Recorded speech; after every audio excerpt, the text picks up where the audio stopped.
बहनों भाइयों, झारखंड और भारतीय जनता पार्टी का मैं कह सकता हूं कि आत्मीय रिश्ता है। और मैं दावे के साथ कहना चाहता हूं, आदिवासी विरोधी यदि कोई राजनीतिक पार्टी है तो वह झारखंड मुक्ति मोर्चा आदिवासी विरोधी पार्टी है। हमारे आदिवासी भाइयों का खून चूसा है इन लोगों ने अपना घर बनाने के लिए, अपना परिवार बनाने के लिए। कहां से इन लोगों के पास करोड़ों करोड़ों रुपए आ जाते हैं? कहां से इनके सांसद के पास, इनके मंत्रियों के पीए के पास कहां से 30-30 करोड़ 40-40 करोड़ रुपए आ जाते हैं? क्या कब चुप रहो, क्या इसके बारे में कभी आपने सोचा है? कभी क्या ऐसी ही पार्टी को झारखंड में अपनी सरकार बनाने की इजाजत आप देंगे? बहनों भाइयों, जहां तक आदिवासी बहनों भाइयों का प्रश्न है, मैं कह सकता हूं आदिवासियों का सर्वाधिक यदि सम्मान यदि किसी ने किया है इस हिंदुस्तान की राजनीति में तो भारतीय जनता पार्टी ने किया। भगवान बिरसा मुंडा को किसने याद किया? सारे लोग भगवान बिरसा मुंडा को भूल गए थे।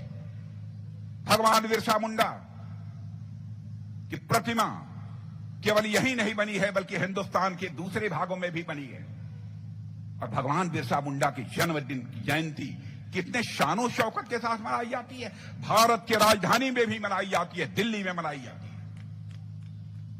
क्या कभी किसी सरकार ने आदिवासी भाइयों के मान सम्मान और स्वाभिमान की इस प्रकार चिंता की है? लगातार अवैध घुसपैठिए झारखंड में प्रवेश कर रहे हैं। मैं पूछना चाहता हूं, मुख्यमंत्री हेमंत सोरेन जी, आप हेमंत जी क्या कर रहे थे? जिस आदिवासी भाइयों की आबादी बहुत बड़ी आबादी थी, मैं कह सकता हूं कि उनका बहुमत था, वहां पर उनकी आबादी घटकर केवल 28%, 100 में 28 लोग कैसे रह गए?